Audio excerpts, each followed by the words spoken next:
5 minutos. Muito obrigado, Sr. Presidente. Com a tolerância habitual. Caros representantes da FECTRANS, é um gosto tê-los aqui.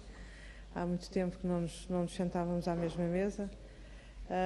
Infelizmente não é pelas melhores razões, mas cá estamos nós, como há muitos anos atrás, a defender as matérias dos transportes. Bom, nós relativamente a esta proposta de lei, a primeira reação que tivemos é uma boa notícia, porque a matéria de descentralização é sempre para os municípios de matérias que têm a ver com o território, têm a ver com a mobilidade das pessoas, é uma boa notícia.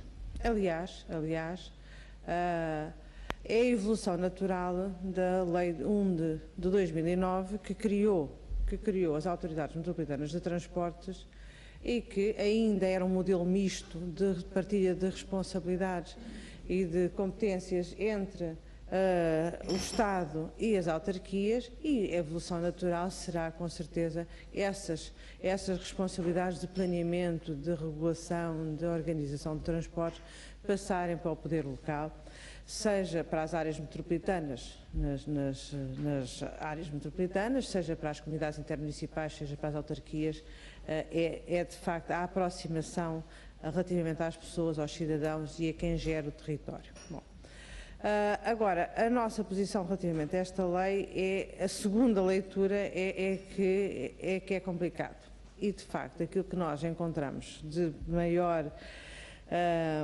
complexidade relativamente a esta matéria tem a ver com as questões do financiamento e com as questões do pessoal.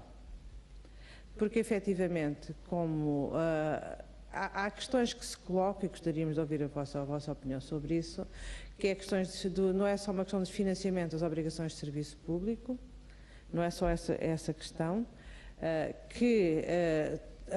em que nesta lei são apontadas algumas soluções, nomeadamente no artigo 11º, mas que parte do princípio que as obrigações de serviço público são autossustentáveis pelo próprio sistema, parte desse princípio, e coisa que de facto não é generalizada, como nós sabemos, na maioria das cidades.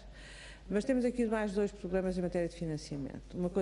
Uma delas é, talvez de menor dimensão, mas muito importante, principalmente numa fase de implementação da lei, que tem a ver com o funcionamento dos próprios serviços, em que, ao transferir estas competências, são assegurados o financiamento exclusivamente do pessoal e exclusivamente até ao final de 2015, não é?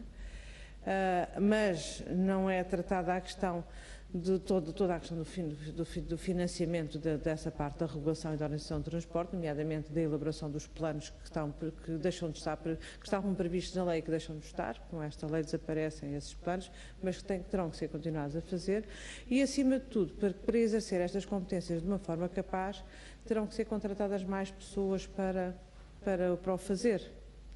Bom, isto é o segundo aspecto relacionado com o financiamento. O terceiro aspecto tem a ver com os investimentos, sejam eles investimentos em infraestruturas, sejam investimentos em equipamentos.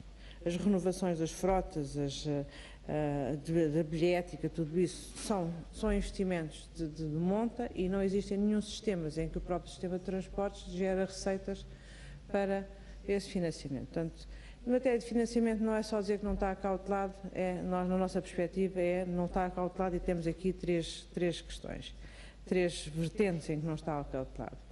Ainda sobre as questões do pessoal, não só temos a questão das áreas metropolitanas, em que de facto existe aqui algum pessoal que tem dois problemas. É pouco, mas também tem contextos e vínculos diferentes, e que diz que se mantém os vínculos, mas há de facto pessoas que estão em regime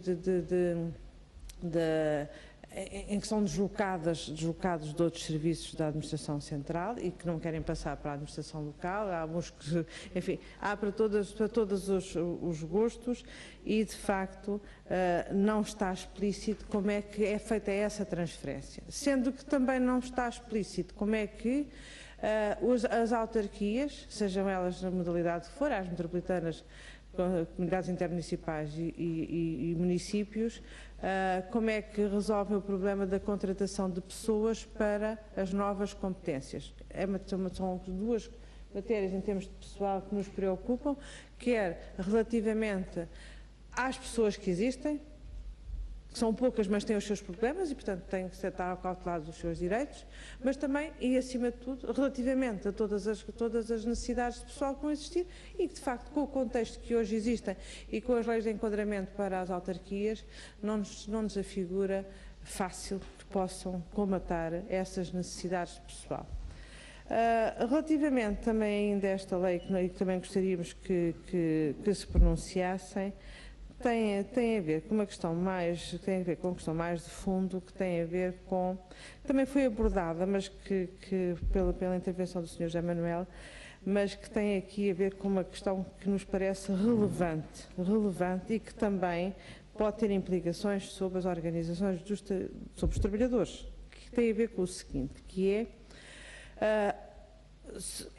aquilo que acontece, de facto, é que as competências são transferidas. E este problema coloca-se mais nas áreas metropolitanas. As competências estão transferidas para os municípios.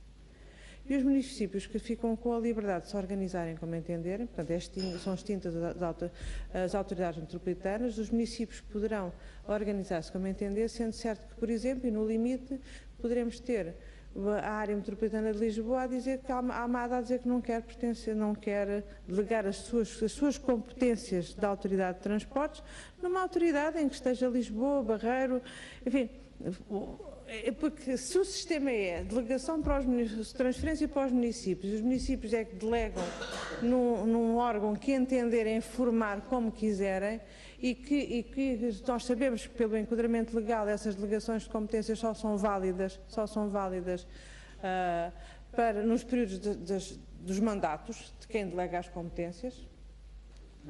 E isto cria não só uma instabilidade que é prejudicial para um setor, como também cria naturalmente uma instabilidade que está associada às carreiras profissionais de quem tem que exercer essas competências no âmbito da nova legislação.